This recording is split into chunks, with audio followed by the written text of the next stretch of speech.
दोस्तों, हम हैं इस समय अनिरुद्ध सिंह जी के साथ, जो इस समय डिप्टी एसपी हैं चंदौली में, सकलडीहा। कई जाबाज कारनामे आपने किया है और फिर कुछ फिल्मों की तरफ भी रुझान है। कुछ ऐसी बेटियों की भी शादी करवाया अपने और पुलिस विभाग के सहयोग से, जिसकी वजह से काफ़ी चर्चा में बने रहे, और कुछ सीधे मुठभेड़ भी हुई। आज ऐसे कई मामलों पर हम चर्चा करेंगे। यूट्यूब चैनल भी है आपका। भाई साहब, ढेर सारी शुभकामनाएं आपको। प्रणाम, धन्यवाद आपको।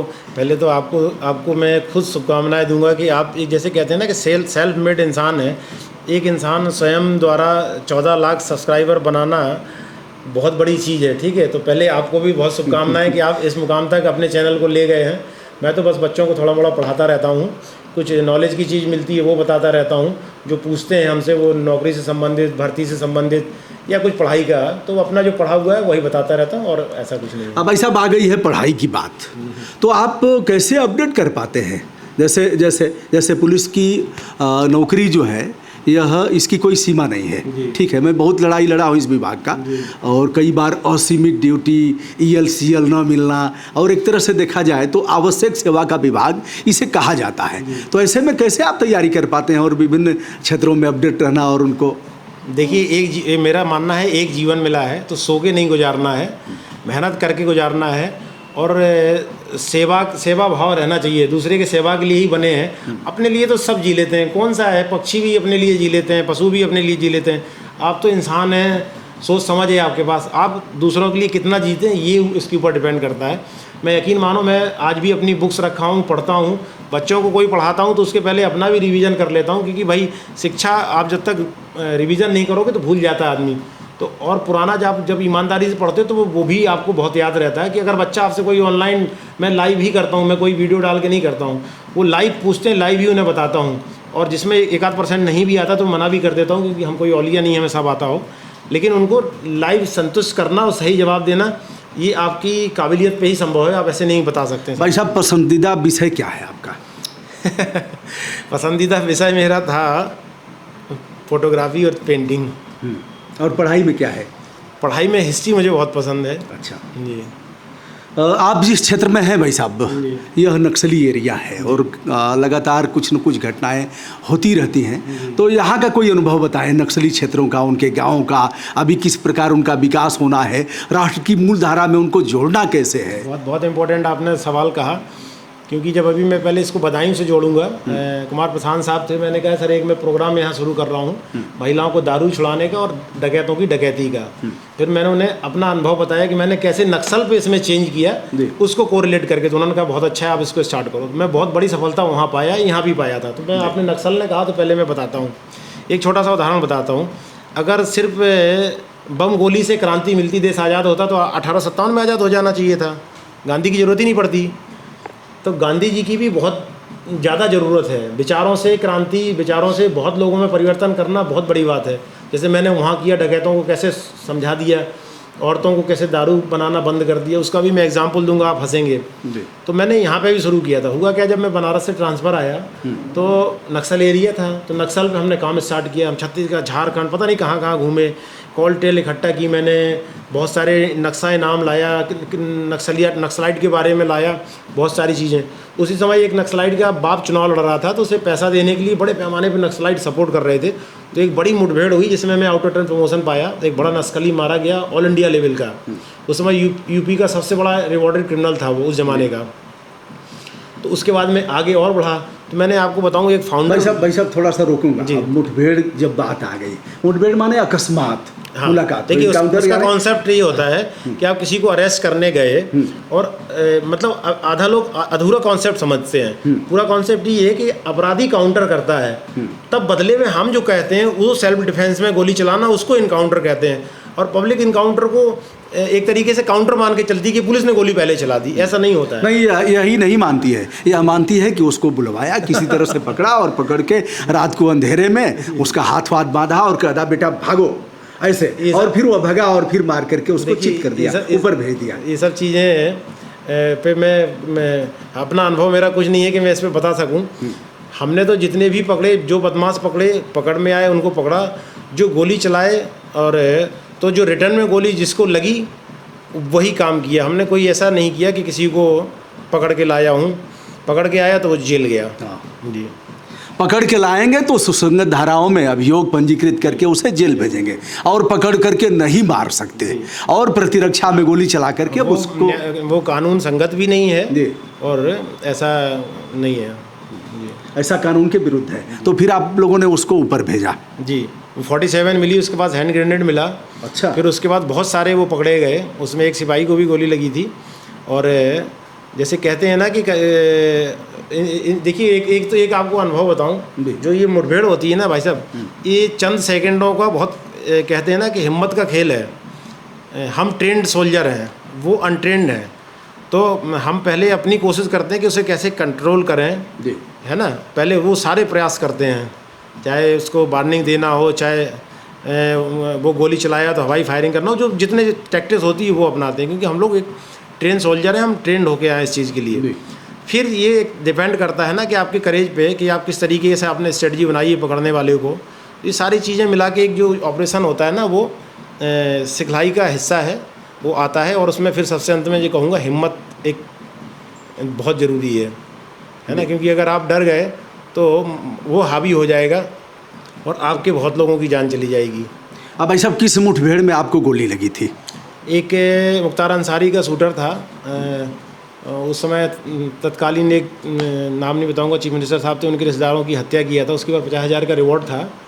तो बनारस में एकदम कैंट स्टेशन के सामने हुआ था। कई राउंड गोली चली, 2 पब्लिक को भी गोली लगी थी, मैंने उनका भी इलाज कराया।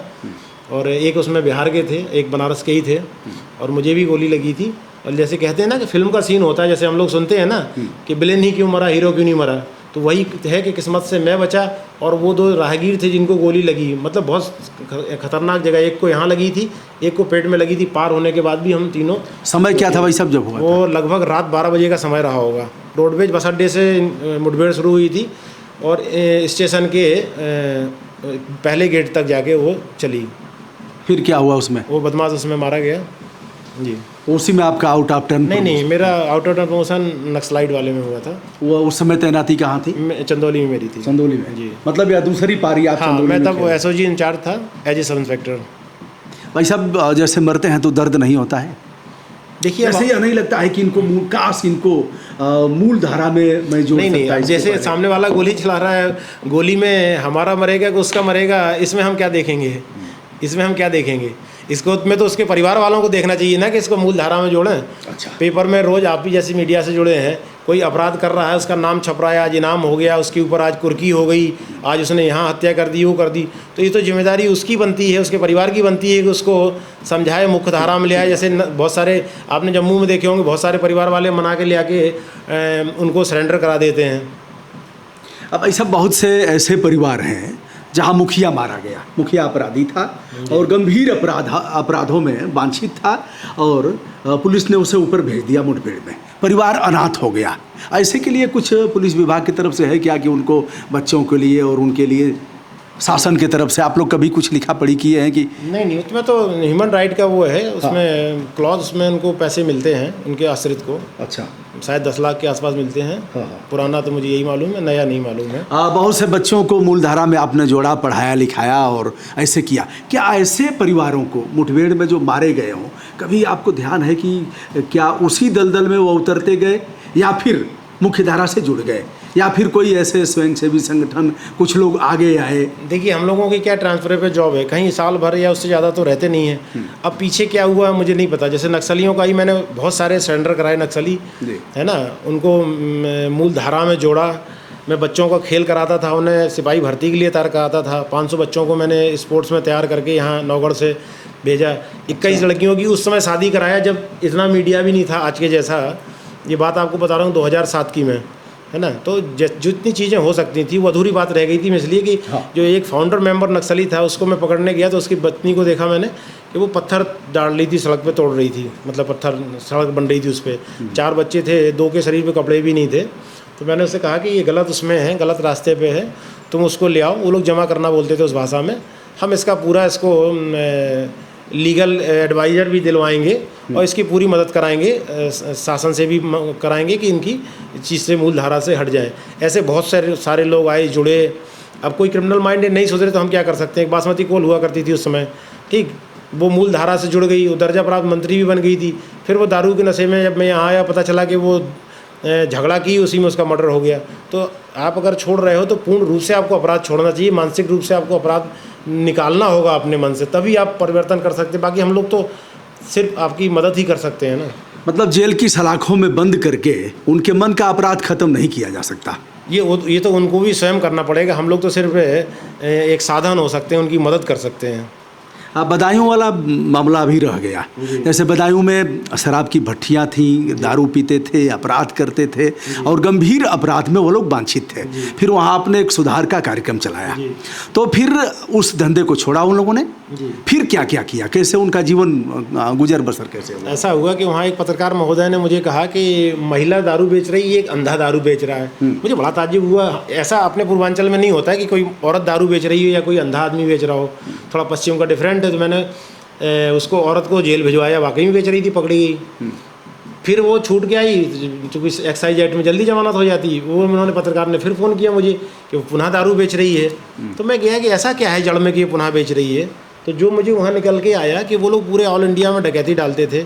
बहुत सी ऐसी विधवाएँ थी जो डकैती डालते मारे गए, किसी प्रांत में गाँव वालों ने पकड़ लिया। वो विधवाएँ, उनके पास रोजी रोटी नहीं, क्योंकि वो लोग 200 साल पहले राजस्थान से माइग्रेट हो के आए। फिर मैं उनकी जड़ में गया। जैसे उनके पास जाति प्रमाण पत्र नहीं था, बहुत सारे सुविधाओं का अभाव था। फिर मैंने उन्हें धीरे धीरे समझा। 15 दिन तक वो लोग भाग जाते थे, पहले कोई आता ही नहीं था सामने। फिर उन्हें लगा कि नहीं, सीओ साहब मेरे हक की बात कर रहे हैं, मुझे अच्छा जीवन देना चाहते हैं इस नरकी जीवन से। धीरे धीरे तैयार किया मैंने। 3 महीने में इस लेवल पे ले गया कि सारे लोगों ने भट्टियाँ निकाल के फेंक दी अपने घरों से, दीवारों में गाड़ रखी थी दारू ज़मीन में। उसके पीछे रीज़न यही था, वो लोग एक तमंचा बनाने में उन्हें 8 दिन का समय लगता, 1000 रुपये मिलता था। तो मैंने समझाया कि दिहाड़ी में इससे ज़्यादा है और ईमानदारी की रोटी है, इसमें तुम जेल भी जा रहे हो और पुलिस भी दौड़ा रही है और ख़ुद भी नहीं सो पा रहे हो, खेतों में सोते हो। वो वीडियो में कहते भी हैं उसके परिवार के लोग। तो वो उन्हें समझ में आया कि नहीं, जो सर कह रहे हैं ये सही बात है, दिहाड़ी कर लो अपराध से हट के। तो मैंने उन्हें भदोही का कालीन व्यवसाय से अड्डा लगवाया, उन्हें कालीन बुनना सिखाया। 30 औरतों को मैंने सिलाई मशीन दे के समूह से जोड़ा, जैसे फ्रॉक व्रॉक जो हॉस्पिटल की वो बुनते हैं, मास्क कपड़े के उस समय चल रहे थे, वो सब पे जुड़वाया। 14 लड़कों को सिक्योरिटी गार्ड की नौकरी में वहाँ एजेंसी लगवाया, सिक्योरिटी गार्ड की नाप तोल करवा के 14 लड़कों को सिलेक्ट कराया। 5 लड़कों को संयुक्त रूप से एक बड़ा सा तालाब था, उसको मैनेज करा के उसमें मछली का दिलाया। 2 लड़कों ने कहा कि हम सब्जी की दुकान लगाएंगे बाज़ार में, उन्होंने लगाया। इत्तेफाक से आप जिस ज़िले में बैठे, इस ज़िले का लड़का ध्रुव वहाँ पे बिग बाज़ार में मैनेजर था। हमने कहा ध्रुव यार, है तो ये गांव बहुत बदनाम, इसका एक लड़का अगर आप अपने में रख सको। ध्रुव ने रख दिया, आज वो लड़का उसमें बिग बाज़ार में काम कर रहा है। कुछ ने कहा हमें ई-रिक्शा लेना है, उन्हें लोन करा दिया। और आप यकीन नहीं मानोगे, किसी के पास आधार कार्ड नहीं था। मैं डीएम साहब से रिक्वेस्ट करके उसी गांव में मशीन लगवाया और 10 दिन सिर्फ आधार कार्ड उन लोगों ने बनवाया। उनको जानते क्या समझाया गया था कि अगर आधार कार्ड बनवा लिए तो पुलिस पकड़ लेगी। उनके जो नेता थे उनको ये समझाते थे। तो मैंने उनसे ये कहा कि अच्छा बताओ, जो कलकत्ता में बंद हैं वो लोग कब बंद हुए हैं, आजीवन कारावास काट रहे हैं। तो उन्होंने बताया कि 25 साल पहले। उनके तब तो आधार कार्ड नहीं था, तो कैसे पकड़ गए वो? तब तो आधार कार्ड नहीं था। तब उन्हें समझ में आया कि जो उनको समझा रहा है वो गलत समझा रहा है। सबके आधार, उनके आधार का मतलब जीवन का आधार है आपका।